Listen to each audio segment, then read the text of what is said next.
माँ जी छोड़ दीजिए, मेरा हाथ जल रहा है। तेरी हिम्मत कैसे हुई मेरे सामने जबान चलाने की? तेरे बाप ने जो दहेज में गाड़ी देने का वादा किया था ना, वो आज तक नहीं आई। तू यहाँ बैठकर महारानी की तरह रोटियां तोड़ रही है। माँ जी, पापा की तबीयत ठीक नहीं है। उन्होंने कहा है कि जैसे ही फसल बिकेगी वो पैसे दे देंगे। प्लीज मुझे मत मारिए।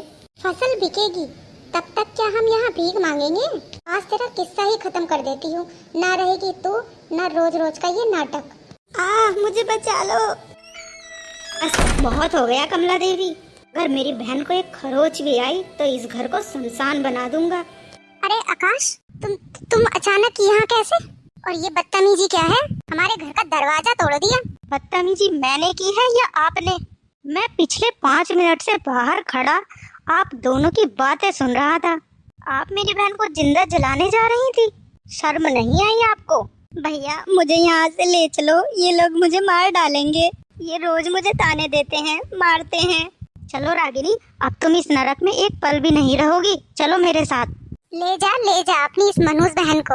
अगर आज ये इस चौखट से बाहर गई तो इसके लिए इस घर के दरवाजे हमेशा के लिए बंद हो जाएंगे। दरवाजे तो आप बंद करेंगी कमला देवी, लेकिन जेल के।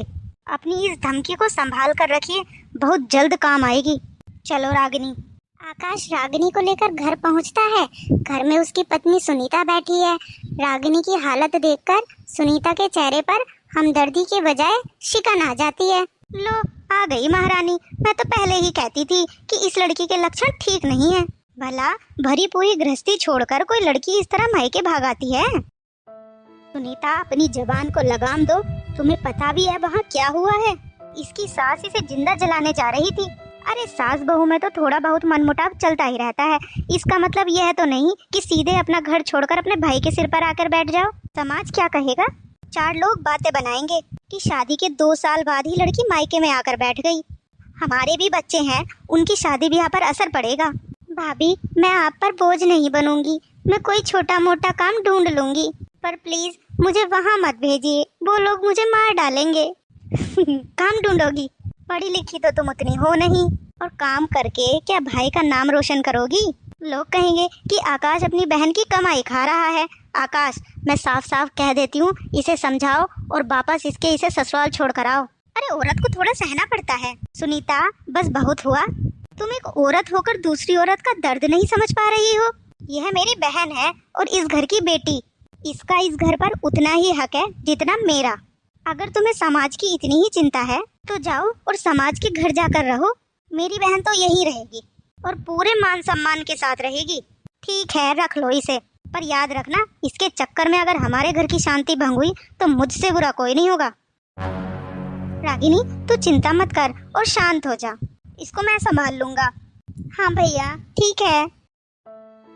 अगले दिन सुबह आकाश शांत दिमाग से सोचता है कि सिर्फ भाग जाना हल नहीं है। उसे रागिनी को उसका हक दिलाना होगा और अपराधियों को सजा। वह फोन पर पुलिस कमिश्नर जो उसका परिचित है उससे बात करता है और फिर रागिनी के ससुर रमेश और सास कमला देवी को एक पंचायत और बातचीत के बहाने अपने घर बुलाता है। सुनीता अंदर के कमरे से सब देख रही है।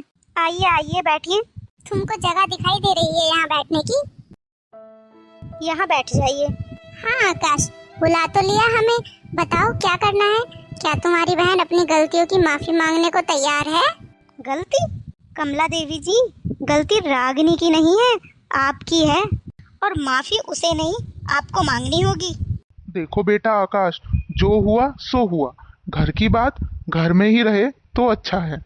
रागिनी को वापस भेज दो, हम ध्यान रखेंगे। रमेश जी, जब आपकी पत्नी मेरी बहन को आग के हवाले कर रही थी तब आपका यह ध्यान कहाँ था? तब आप चुपचाप तमाशा देख रहे थे। घरेलू हिंसा में साथ देना भी उतना ही बड़ा जुर्म है। ज्यादा कानून न सिखाओ हमें। क्या सबूत है तुम्हारे पास कि हमने इसे मारने की कोशिश की? कोर्ट कचहरी में सबूत चलते हैं, तुम्हारी बातें नहीं। मुझे पता था कि आप यही कहेंगी। रागिनी, जरा फोन लेकर आना। वो रागिनी अंदर से आती है और आकाश के हाथ में एक फोन देती है। आकाश रिकॉर्डिंग प्ले करता है।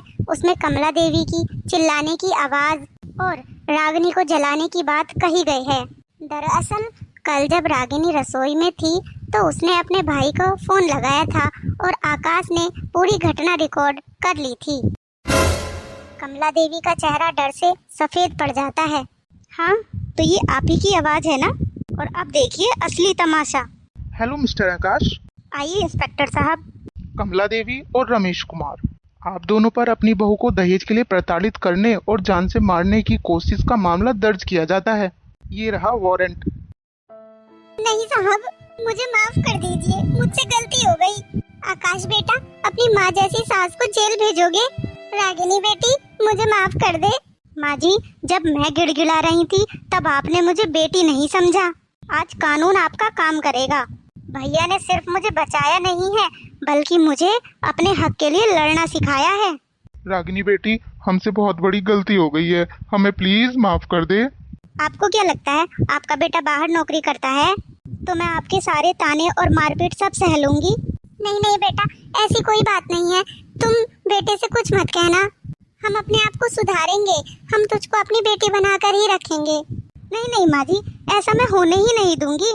इंस्पेक्टर साहब, ले जाइए इन दोनों को। गलती का पछतावा करके कुछ नहीं होता है, सजा भी मिलनी उतनी ही जरूरी होती है। चलिए मैडम, उठिए। आइए सर, आप भी आइए।